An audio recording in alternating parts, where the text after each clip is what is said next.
Good morning, everyone. This is Brian Wagner, Chief Architect of Prodigio RTS. I'd like to welcome everyone into today's chat, where we're going to talk about how to use the Prodigio automated trading system in order to set up scans and to automate the updating of those scans to find hidden trade ideas using mathematical correlation. This is going to be easier to set up than you might think. And so today's chat, I'm going to talk about how you set this strategy up using Prodigio's Wizard Lab, which is the strategy building component, and how you can modify it and tweak it to extend and find new trade ideas. If this is your first time seeing Prodigio, I want you to request Prodigio activation by sending an email into support@thinkorswim.com. Subject line should be Prodigio activation. They will set your platform up with an icon that'll launch Prodigio. It'll launch in a separate process, and what it is an automated trading system component that's fully integrated in with your Thinkorswim trading account. All trading activity done through Prodigio manifests on the Thinkorswim platform and vice versa. And Prodigio features an array of trading automation tools that go beyond the abilities of, let's say, simple think scripts or various other tools. It's a very powerful component that you can add to your trading plan, and you can use it in multiple ways. And so here is one of those ways that I'm going to show you, a way to use it as kind of a scanning system to find ideas. So we're going to focus on Wizard Lab in this chat. We're going to focus on trade optics, and we're going to take a look at the backtesting engine in order to kind of draw some of these results out of the math. So I'm going to walk through all the different parts of this strategy. Join us on the web, www.prodigiorts.net. We have a forum, and follow us on Twitter, twitter.com/wizardlab. Send in any questions to prodigio@thinkorswim.com, and join us here in the Prodigio chat on the Thinkorswim trading platform. There's usually someone available to talk about strategies, answer questions, etc. So today we're going to talk about correlation. And correlation is a very powerful tool that you can use. It's really just a statistics formula. What it does is it compares two sets of variables against one another, and it tries to measure their relationships between one another. And the way that you can think about this is that a correlation, it takes two things that have a dependency. Right? So you have two sets of data, and there's many ways in statistics how you can kind of wrangle the data. For our purposes, we're going to just use price points as our data points. Right? So it's kind of like, if you're a statistician, it's kind of like the market does your sampling for you. You don't have to actually go. A lot of statisticians, one of the things that they have to do is they have to collect the samples. Right? So in other words, there's a lot of census type of sampling in statistics. So statisticians, they have to go out and they have to send polls, and if you want to do like a population census, you sample your population. You usually can't count every single person in the census, so you do sampling. You take a subset and you kind of extrapolate on that. But the point is, you have this master set of things that have happened, and then you have your kind of subset of things that happen, and that's what you see on the price charts in the markets. So they kind of do that work for us. There's lots of trading. So here I've got a chart looking at Dell. Lots of trading going on over the past couple hours. This goes back a day, actually. And what happens is every 5 minutes the chart gives us one of these OHLC bars, one of these candlesticks. And a lot of things happen during that 5 minutes. So here's an example, a candlestick, 486,000 shares traded during this 5 minutes. So there's a lot of people doing a lot of things during this time. And what we're going to do to turn this into kind of a statistics exercise is we're going to take the closing price of that bar. And that's kind of the sample event in your event space, which we use with the correlation. Right? So we're kind of we're doing the layman's approach to statistics, right? The summary of what we're going to do is we're basically going to take this chart and we're going to send it through an already built study. So everything's kind of already done for us, but it's always good to have an understanding of what's going on here. these close prices become your time series. And just like if you've watched any of these other prior chats when we talk about technical analysis, usually we are running technical analysis through the close prices. For example, I drop down my tab here on my chart. If I add, say, a simple moving average technical analysis study to the chart, by default, this yellow line is generated by averaging all of those close prices. So just like we're going to do in the correlation, how we're going to kind of sample these values by just picking out all of the close prices, it's the same thing if you're working with charts. When you throw up an SMA study or an EMA or whatever, or an RSI, by default it's usually going to run through those close prices as your sample space.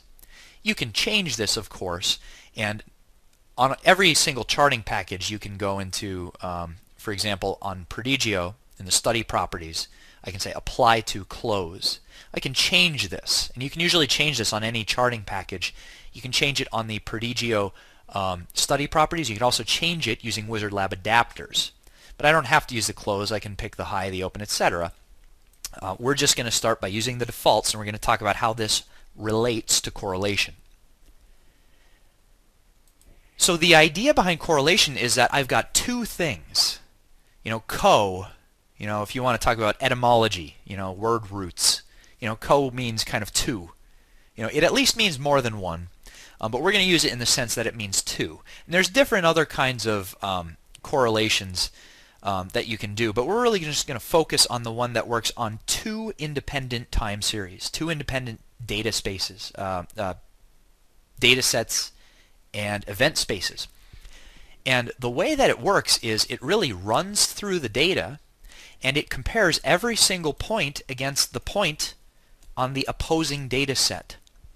So in other words, the way the correlation study works is it says, okay, take, let's say, your first bar, right? I'm going to look at this one that I've got the first full bar. It's going to take this close price, 1473. And the correlation study is actually, it's going to pick the corresponding time, right? So this is at 1040. This is actually the one over here a little bit.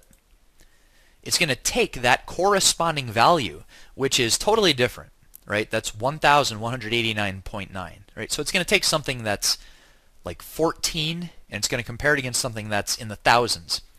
But what it's going to do is it's actually going to measure the differences between the two. It's kind of, a lot of these statistics are built off of the concept of variance. And what variance is it's like the amount of volatility inside of something. It's looking at changes. It's looking at differences. And you can think of variance kind of as the degree of shakiness to price movement, right? So when you map all of this down at the end of the day, if I say variance, what variance looks at is basically how shaky the stock is.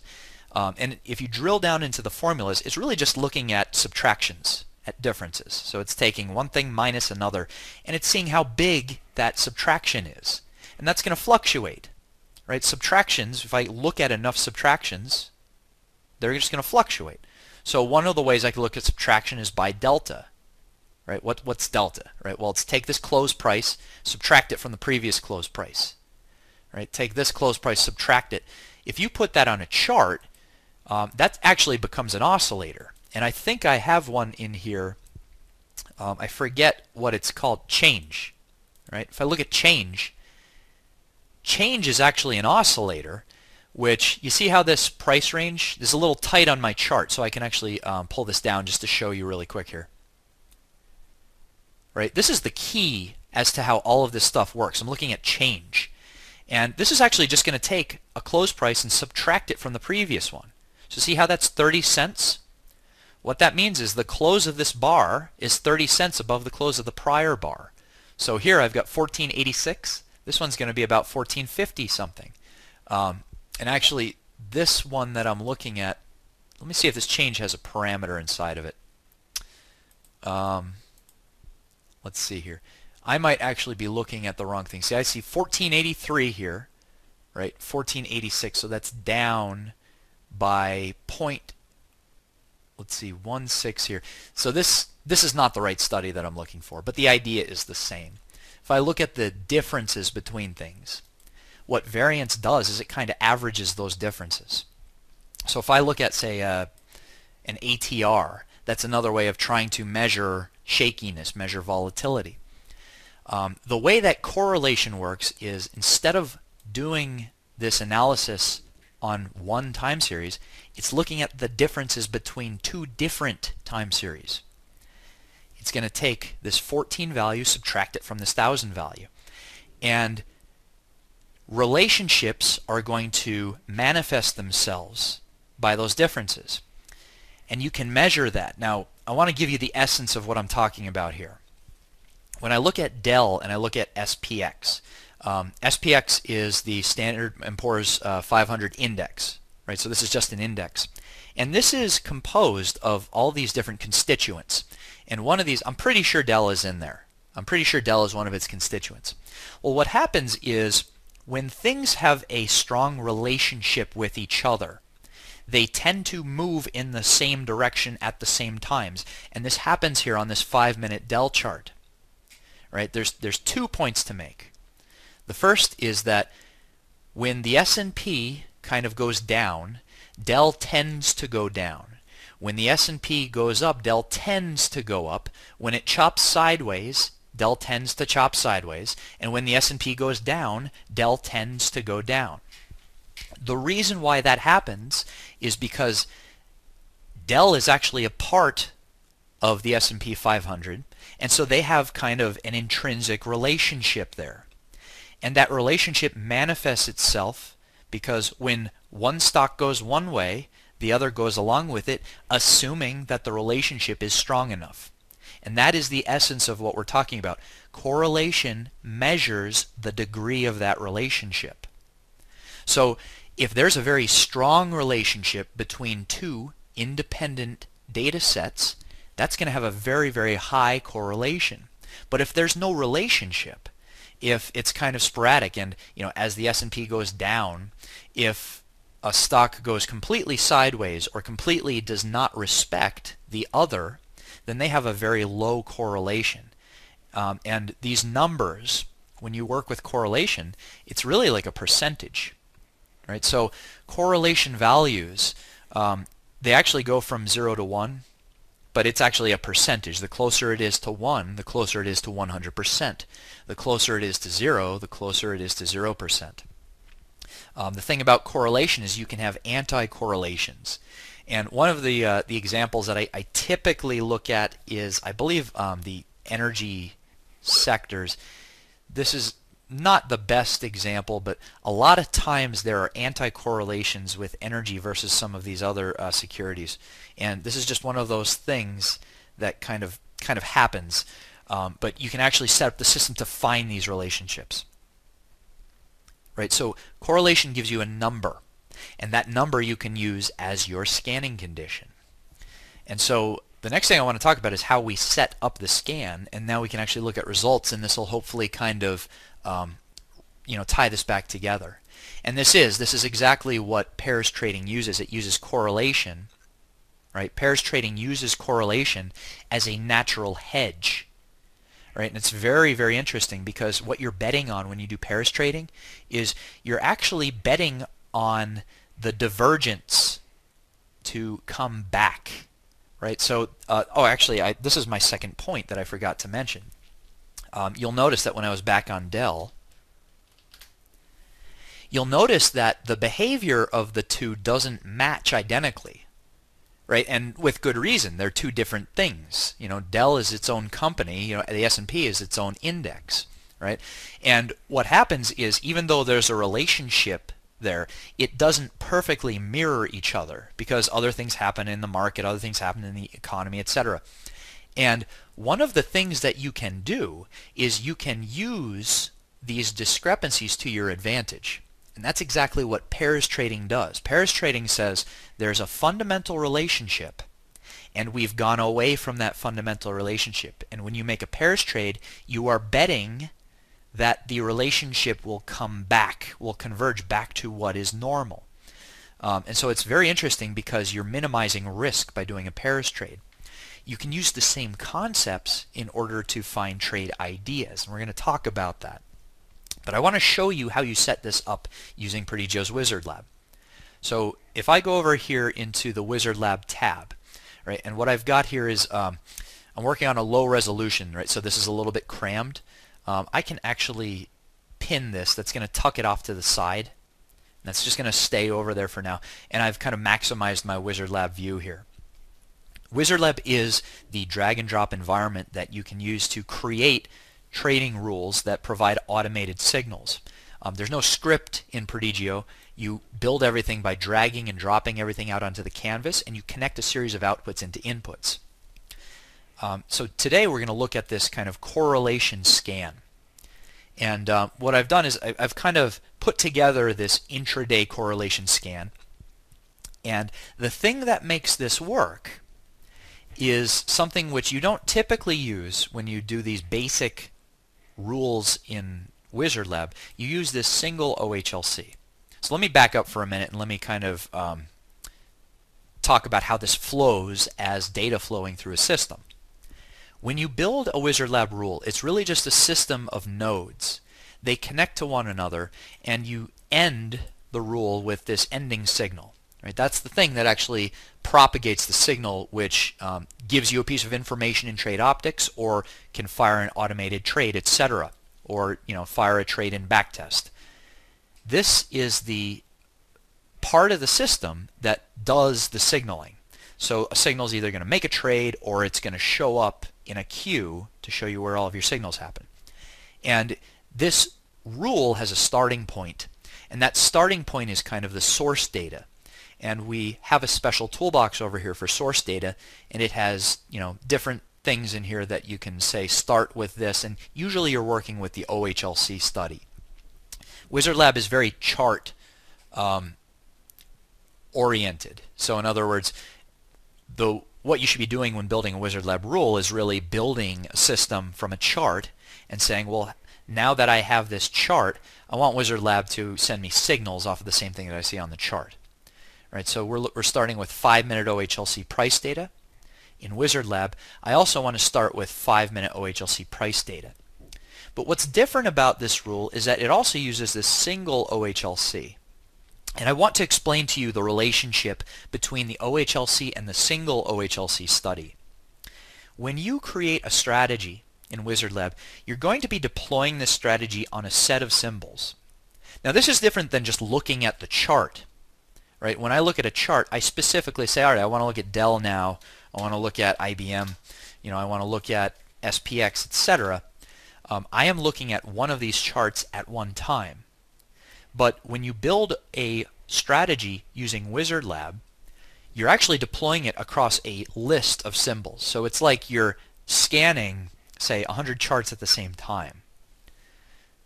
And so in order to accommodate that, when you create a rule in Wizard Lab, the OHLC study is kind of like a wild card. In other words, when you use OHLC, you're saying, I want to look at OHLC for every single list in my deployment list, everything that I'm going to be scanning and caring about. And so this by itself, it really doesn't care. If I use Apple, if I use IBM, if I use Google, it's going to run the study on Apple, IBM, and Google. Whatever is in that list, OHLC is going to be sending data through the system for that symbol. What single OHLC does is it isolates a single symbol independent of your deployment list. Right? And that's a very important concept. So in other words, what it's doing is literally this. If I have a rule where I combine an OHLC study with a single OHLC study, it's literally the same as if, let me unpin this, as if I keep the SPX chart fixed at the bottom, but on the top I change it for my symbol list.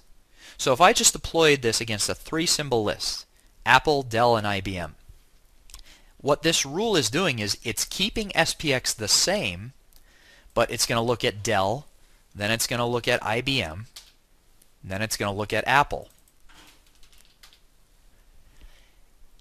By using single OHLC, it fixes this bottom chart and it says, okay, continue looking at SPX no matter what other symbol I'm looking at.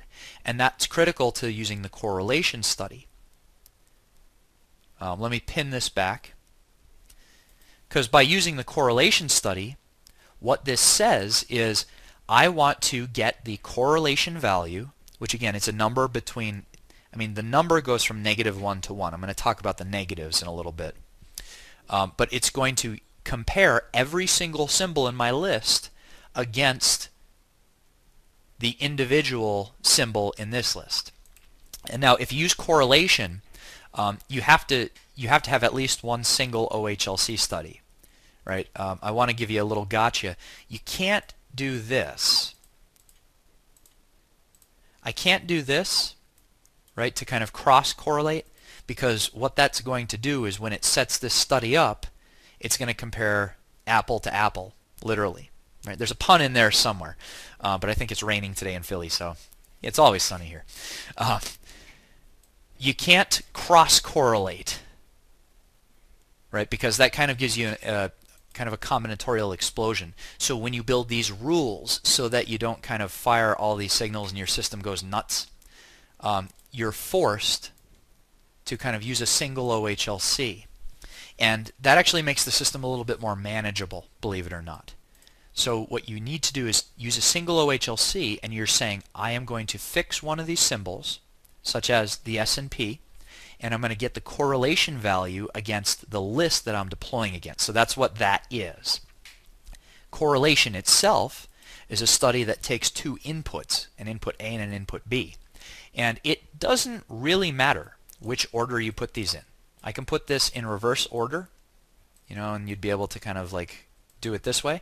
That's going to give me the exact same results as if I do it the other way around. I don't want to undeploy that here, so I'll just put it back. I'm running this on Trade Optics right now to give me real-time results, and I believe I should have gotten a few as we were discussing. We're going to talk about this scan and the correlations that match what I'm looking for in the scan.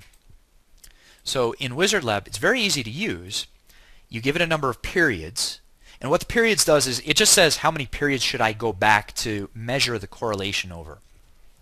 If I have 20 and I've got 5-minute bars, it's going to look past the last 100 minutes, which is almost 2 hours. If you wanted 2 hours exactly, you could put up there 24. That would give you 2 hours of correlation. But it's going to look at this window, and during this window it's going to say, to what extent do I match the other symbol in terms of my relationship? In other words, when SPX goes up, do I go up? When SPX goes down, do I go down? It's going to give you a number. And let's talk about what that number is really quick. So the correlation I mentioned, it's a number that can go between -1 and 1. Now, positive and negative numbers. Positive numbers means it is directly correlated, right? That means they move in the same direction. But there's such a thing as an anti-correlation. And an anti-correlation is when the correlation coefficient, the value of it, is negative. When you have a negative correlation, what that means is the stocks act as mirror images of one another. And those are actually some very good gems. When you find stocks that have a high anti-correlation, it's sometimes easier to hedge because they have kind of like a different flavor to the relationship. And we'll run a scan where we kind of look for anti-correlations. It's a very good thing to use, especially if you want to, if you have an IRA and you want to be able to short on a position, there are these ETFs that exist out there, which the equity tradable fund are kind of short funds, right? So in other words, some group is running a hedge fund and they are they're selling shares based on the shorting of the securities in the fund, right? So for example, there's, I believe, QID is an example. Let me try to pull this up on my chart really here. I think QID, let's see if I'm right about this. This is the Ultra Pro Shares short on the NASDAQ, right? SPU, that's another one. This is going to behave in kind of an opposite relationship to the Qs. Right. Well, actually, let's pull up SPU because I'm looking at SPX down below there, and this is more of a lighter traded one. I remember there was an SPXU, I think. This is a little more heavily traded, but it's kind of the same thing. ProShares, ultra short, and again, I've got a very small resolution here. But if I bring this up, what happens, and let me actually hide the volume on this so that you can see this a little better.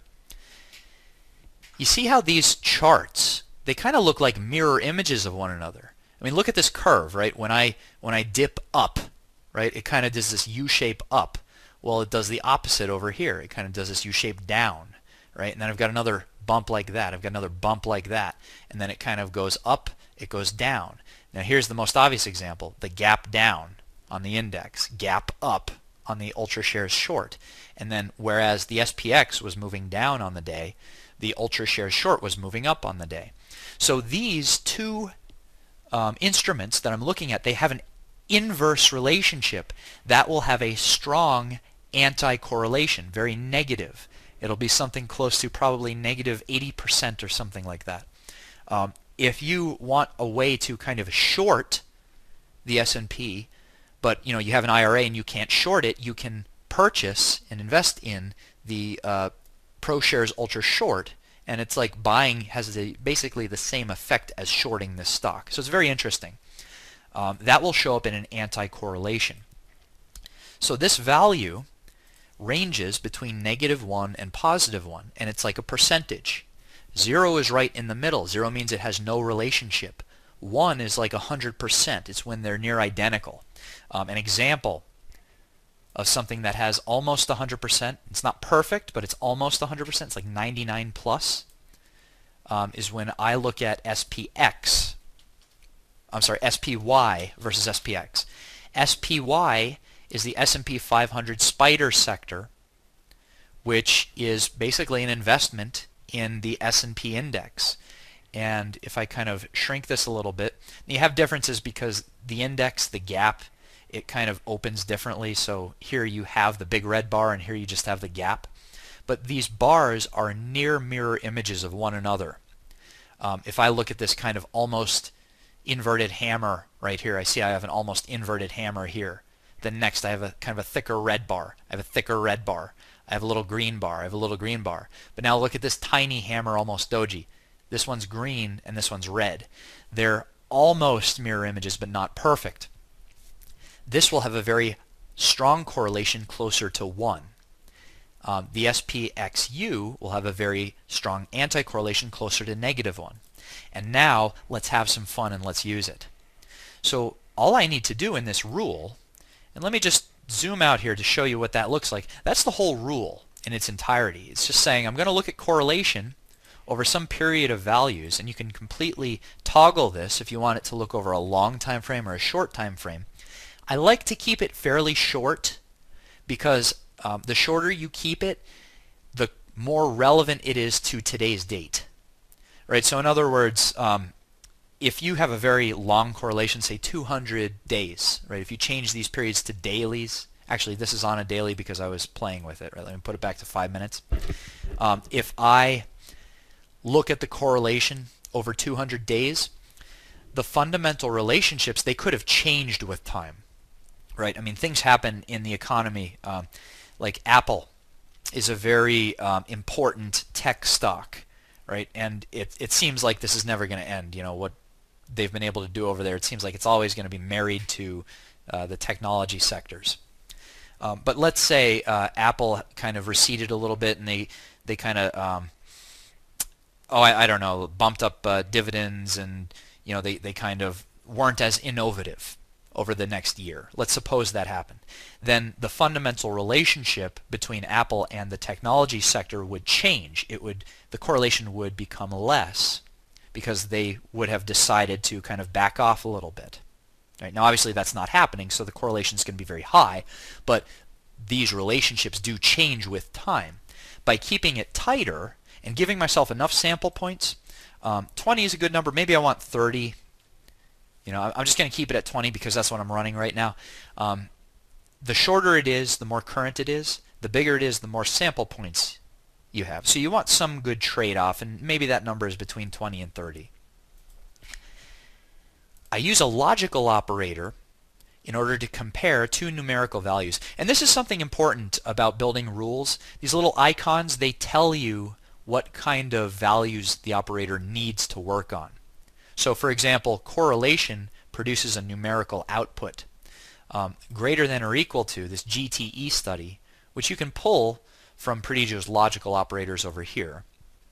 This is a study which takes two numerical inputs and it answers a question for you. Anytime Wizard Lab answers a question, it answers it in terms of a yes or no answer. And that's a logical answer, true or false. So the greater than or equal to is going to tell you yes or no as its output. And in order to end a rule, you need to end it with the answer to a question. Yes, do I fire a signal? No, do I not fire a signal? Input A is going to be the correlation value, and input B is going to be the number that I'm looking for. And notice what I've got in here. Now this is another interesting topic. Correlations. A lot of people, especially when they first start investigating correlations, they want things that are very high, 80%, 90%. In a lot of cases you do. But we're going to build a scanning system, and we're going to tweak and refine this scanning system. So what I have here is I have something which it's at 0.4, and you can think of that as 40%. Now your first instinct is to say, well, 40%, that's not a very strong relationship. But what it is 40% is something that's far enough away from zero to be considered significant. Right? So 40% means there's not no relationship. It means there's something there, but it might not be so strong. And I'm using 40% in order to give me a large set of results. So what you can do is you can start with kind of this broad range with a 40%, and you can continue to narrow it down. Start with a scan at 40%, then if I have too many symbols, step 2, go to 60%. Step 3, go to 80%, go to 90%. And what will happen is your scan will progressively get tighter and tighter and tighter. And the reason why you would want to do it in these kind of tiers is so that you can see the whole spectrum of trading ideas. Remember, the whole point of using correlation is to give you new ideas that perhaps you never knew existed. And the reason why you never knew they existed is because as traders and as investment traders and as swing and day traders, we tend to look for the fundamental relationships in companies. Right? This whole stock market is kind of based on ownership in companies and trading the instruments derived from the ownership of those companies. And it created all these, kinds of things, and there would be no options if there was no original ownership in an equity, something like that. All of these things, they kind of manifest. Forex is a little different, but it's kind of still all built on, the same ideas. So those relationships between companies, they exist because Apple makes technology products. IBM makes technology products. Now they're different, but they're somewhat related. If there's a shortage on silicon, right, and it becomes much more expensive to produce the hardware that runs computers, that is going to have some kind of effect on IBM. It's going to have some kind of effect on Apple. And perhaps it would affect IBM more than Apple, or vice versa. They've become much more hardware oriented over the years. These relationships that we look for, they're easier to see on the surface if they make sense. But there are relationships that are at levels down much deeper than we realize. So for example, I might have actually seen this in a commercial recently, but they say, how does, say, the crops of wheat, how does the wheat harvest affect energy prices, which in turn affects consumer retail? Right? This is a relationship that if you are a very sophisticated hedge fund manager, these are the kind of things that you look for, or you look for someone's perspective on the relationship, or you look for reports that measure the degrees of these relationships, etc. One tool that you can use to completely avoid all of that is by simply looking at the correlation as it manifests. So we're going to run a couple scans here, and I'm going to show you this working, but I'm actually going to run this off of something that you might not think to look at. Right, so that's my point. So here's the rule, right? And again, I will post this rule on the blog under a blog entry under prodigiorts.net, and the rule is used as a component of a strategy. So I'm going to flip over to step two in Wizard Lab, which is the strategy builder. And when you create a strategy, it's simply a combination of rules. Right? And I want to explain what I'm doing here. When I create this strategy, right, first I drag out that Corel scan, and actually this is my daily one. Let me open up the intraday one. I go over to my scanning toolbox and I go to Corel Scan Intraday, and I actually just dragged this out into there. And one thing to note is that the strategy builder lets you define parameters for robotic trading. So for example, you could set up the system in RTS trading to say, when I find the signal, buy at limit, and I can send like a price offset against, say, the bid or the ask or whatever. But I'm not going to toggle with that right now. What I am going to use is this cool off period under other management. And I'm going to use this so that I don't get too many signals when I run these back tests. I have 4 hours on here. And what that means is when the system is scanning for matches, it's scanning for the correlation, it's going to give me one match every 4 hours. If I don't do that, it's going to give me one match every 5 minutes. And if I do this in a back test as kind of a quick scan, that's going to give me a lot of results. I ran this earlier and I got 12,000 results for the past 2 days. That's because over the symbol lists that I'm scanning, it's just giving me too many signals. So by setting this to something, it just kind of throttles that back for me, and the correlation value, it doesn't change that much within 4 hours. I mean, it could change a lot, but what you're using correlation for is to find the trade ideas. And then when you have the trade ideas, you're going to in turn use that in your trading. You're going to say, I kind of see a setup here. Now maybe I want to trade it, but before I trade it, I want to do something like wait until the RSI pulls back. And then that's a good opportunity to buy or to short or whatever.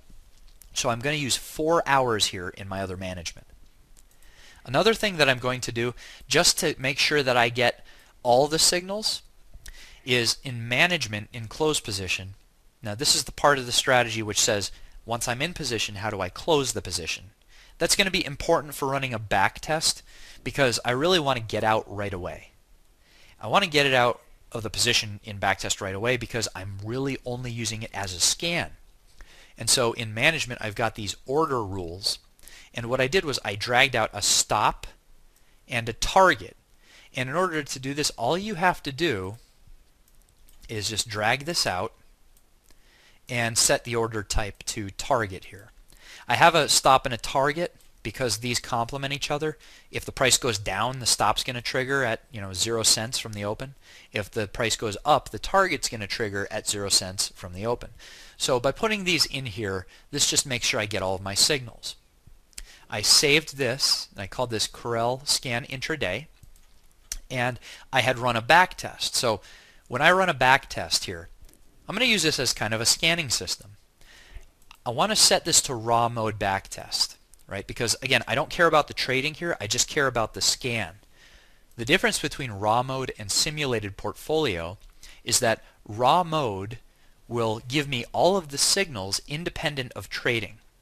In other words, it doesn't care about how much buying power I have. I mean, this is just a back test, so this isn't going to affect your trading in any way.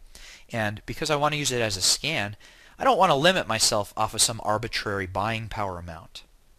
Now, when you run simulated portfolio, that does limit you by buying power because if you're building, say, a robotic strategy, you want to have realistic limits.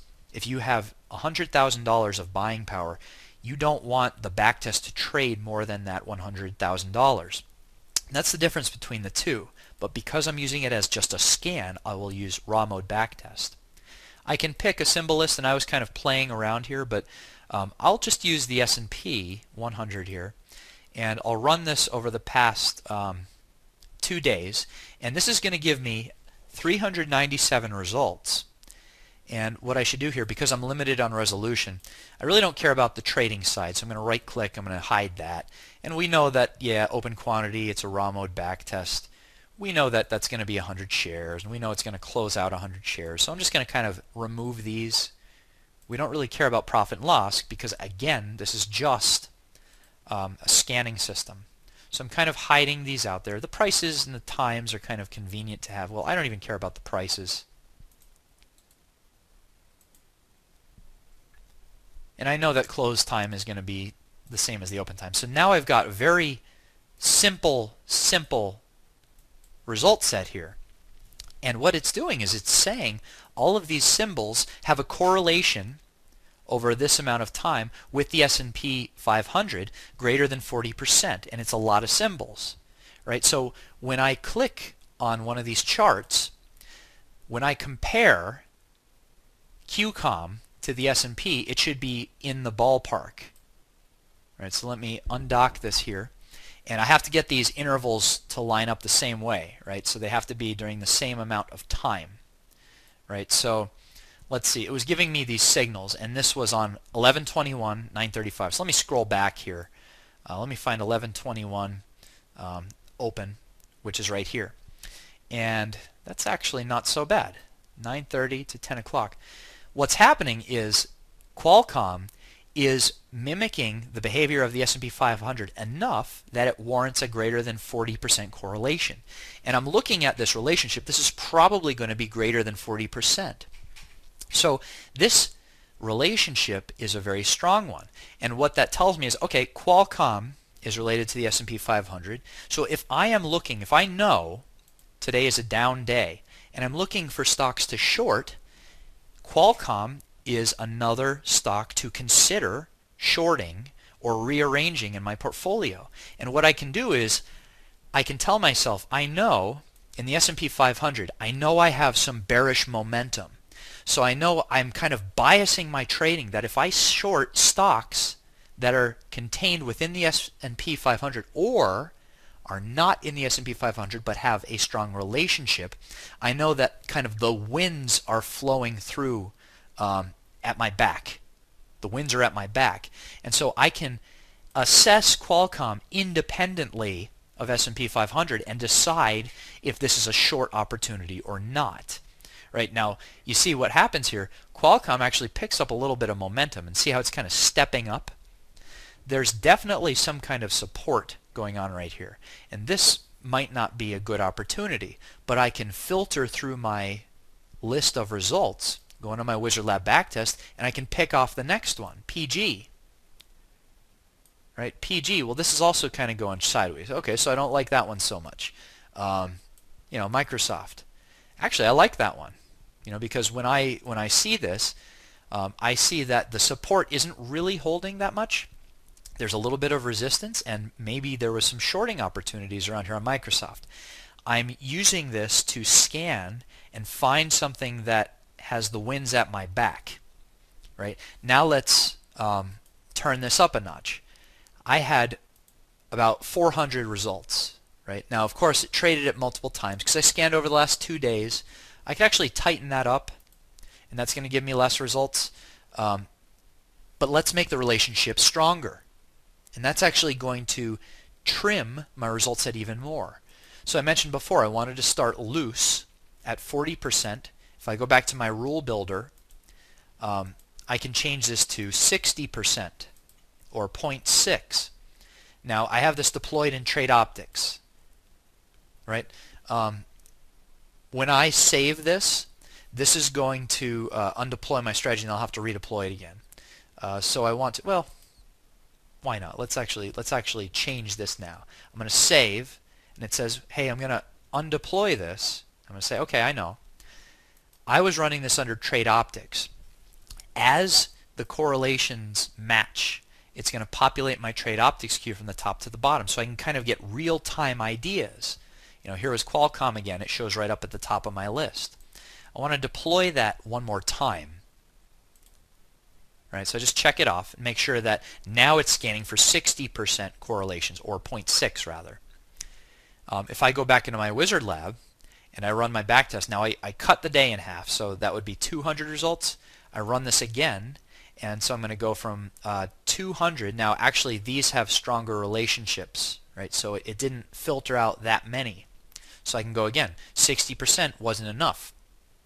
And that makes sense because the S&P 500, the stocks within the SP 100 are obviously very highly correlated. So let's go even further. Let's actually go right to, say, 85%.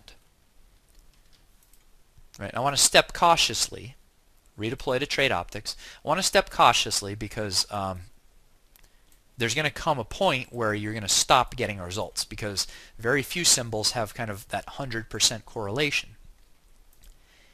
If I run my back test again, I should get less results. And so, okay, 85%, I'm still being conservative here. All right, so let's go even stronger. I want to illustrate. I want to drop from 171 down to 95. That's very high. Now this will make sense with the S&P 100. So we'll run it against something else. So see, I cut it in half. By going to 95%, I actually cut my symbol result list in half. And what I'm doing here is I'm toggling between the backtest and trade optics because I want to continue putting this on. But I'm actually using two different ways to scan in this system.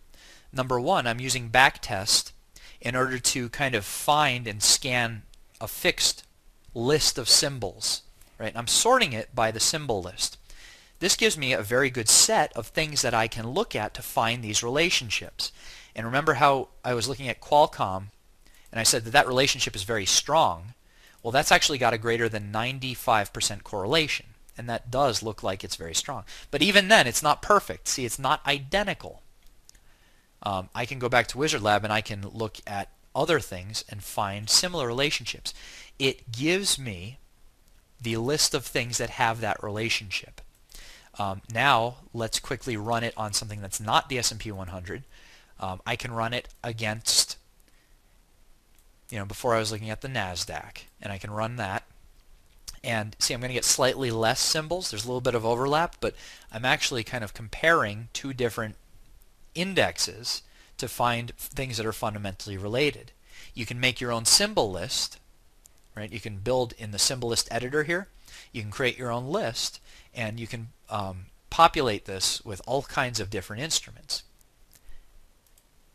One of the things that's very convenient is I can go to these individual sectors, right? And so there's the SPX. So I'm getting a lot of overlap. Now I want to show you two different things, right? Let's change this to a negative correlation. Because again, I want to keep this a little interesting. And anti-correlations are a little bit harder to find. Right? So I want to drop this down to negative 0.65. Let's save this. Let's run a Wizard Lab backtest here. And I want to run this one more time against, let's say, the NASDAQ, just to get it a little bit different. And this is searching for things that are going to be, no, I'm sorry, I said less than. I made a mistake here. See, I have greater than or equal to. I actually want less than or equal to. So that's very important to make sure that I get my logic correct. The value's got to be less than or equal to this 0.65. So let me save that, run this one more time, and I may not get any results. I get very few results, right? This is really interesting. Look at Amgen. This says that at least during the time when I was scanning it, it had an inverse relationship with the S&P. And you see what happens here? This was going up very strongly, and the S&P 500 was going down. So this is where it starts to get very interesting. Amgen was going up, but the S&P 500 was going down very heavily. And notice what happens. It hits the support, and then it kind of returns back to the market.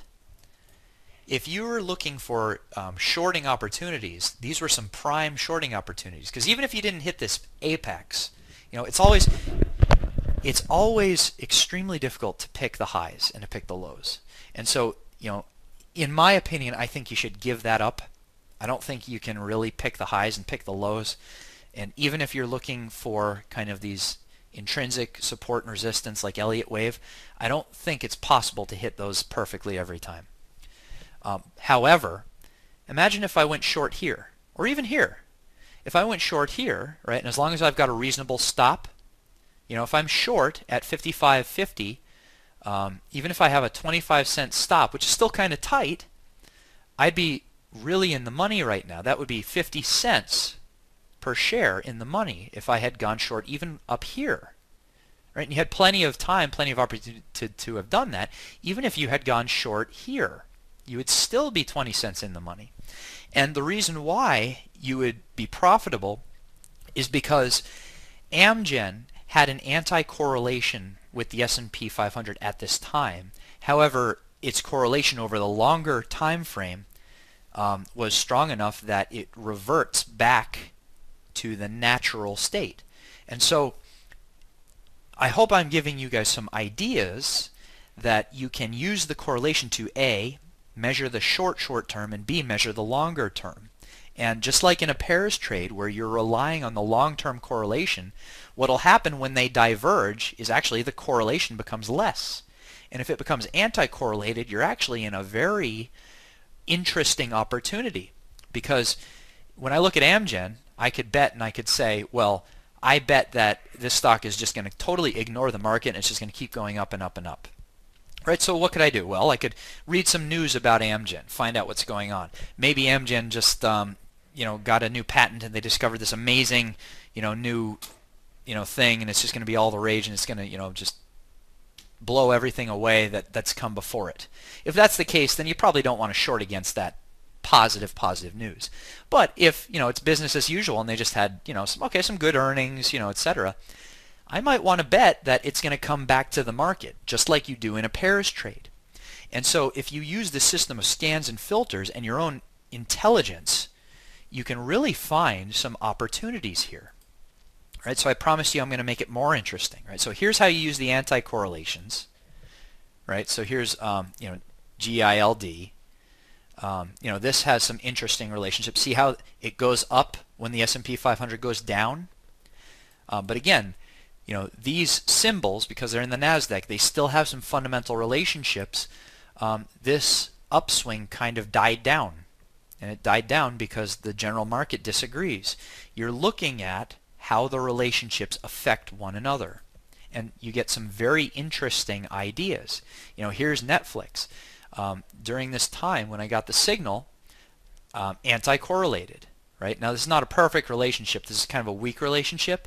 But again, an upswing, which again comes back to the natural state of the market. So this, you can scan for these ideas in real time by deploying it to Trade Optics, and they're going to come in to your queue, and I load WY, and remember this was kind of a positive correlation. It says, okay, right now it's strongly correlated. And as I've been talking, there's been a kind of a recent upsurge, and if you're thinking to yourself, based on you're watching some market news, or you're watching some other fundamentals, you're watching the VIX, or you're watching the tick, etc. Whatever you're doing, if you decide that it's time to fill the gap today, that this up move, see what happened here on this, well, how do you say that, Weyerhaeuser. If you decide that this was the reversal point and that this is just going to keep growing, you would have found the strong relationship in the correlation. So again, it's all about using this system to scan and bring new trading ideas to you. So I'm going to do one more thing to make this interesting. We're not going to scan against the S&P 500 anymore. Let's say we're looking at Amgen, right? We said Amgen was interesting because it showed up in our anti-correlation list. And let's look at the 5-minute bars, right? Let's say I was interested in trading ideas related to Amgen. What I can do is use the exact same system to find stocks that have relationships with Amgen. And this is the payoff. If I go to Wizard Lab, I can change SPX to Amgen. I can save this, right? Keep everything the same, keep my strategy the same, go into my back test, and find out what stocks within the S&P 100 have an anti-correlation with Amgen, right? And you can see, okay, here's Amazon. Now we're really starting to get interesting, because what I had done was I changed my fixed study to Amgen. And I found, at least during this time, remember the arrows tell you when the signal happens, right? It says that during this time, these were inversely related. And let me try to line these charts up so that they kind of match. And I want to get these right so you can kind of see these. Okay, so here's the open on the 22nd, and I want the open on the 20th. Okay, so that's fairly in the ballpark. At this time, they had an anti-correlation. You see what happens here? Amgen is going up, Amazon is going down. Let's suppose you're looking at this in trade optics, and let's suppose this was real time. You might want to have a pairs trade against these two stocks, and this is really how a lot of these pairs are found. The Shadow Trader team does a lot of research, and one of those components they use is correlation. This is one of their tools that they use in addition to their own insight and their own research. And you might decide this is a pairs setup, and you may want to short one and long the other. And what happens is, by doing the pairs, you're kind of hedging one against the other, and that relationship does resume. It resumes and they both kind of go back up. But if you had shorted here, you would have been in the money for a little bit before you get stopped out, and you would have been long here, and this long trade would have continued, and you would have profited. See, Amazon would have stopped out, right? And Amgen would have continued, and you would have profited all along on this upswing simply by identifying the divergence in correlation between two fundamentally correlated stocks. And I can say that they're fundamentally correlated because they're both contained in the S&P, and they're both kind of playing in the same sandbox. So you can use this system, go back in Rule Builder and change the fixed symbol, and this was an anti-correlation. You can find positive correlations, but you can find out based on the number, based on the correlation coefficient, where the relationships are, right? And when you look at this scanning result set, some of these might surprise you, such as Disney. Okay, so here's something. I mean, how is Disney related to Amgen? Right? Well, it's very interesting. According to the correlation, they were anti-correlated. So you can infer whatever you want from these numbers. You can say, okay, well, they have a relationship that goes back a couple levels, and it's all related to energy. You need energy, right? Artists need energy to run their computers and to make their graphics and to run their rides, etc. You can infer whatever you want. The point is the numbers manifest themselves in this way.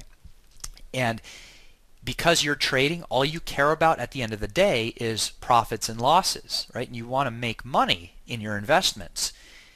You don't have to care as much about why they're related, just the fact that right now they are related.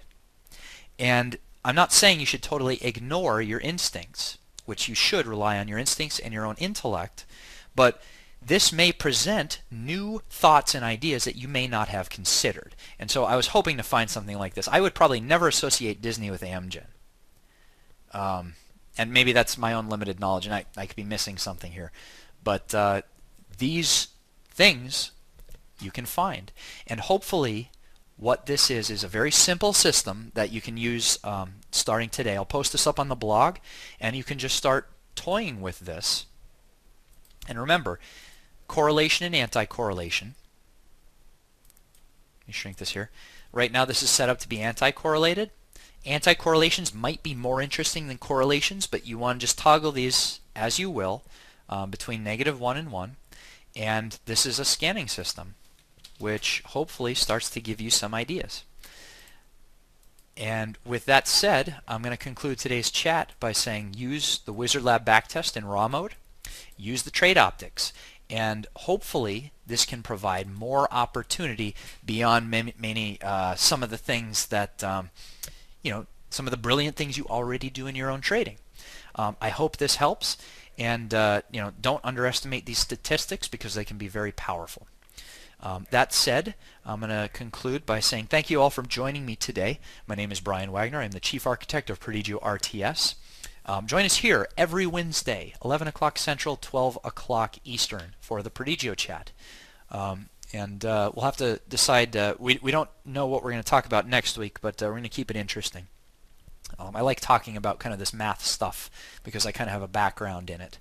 So it's always a pleasure, and I hope you guys join me next week. This video will be archived in the video archives on prodigiorts.net.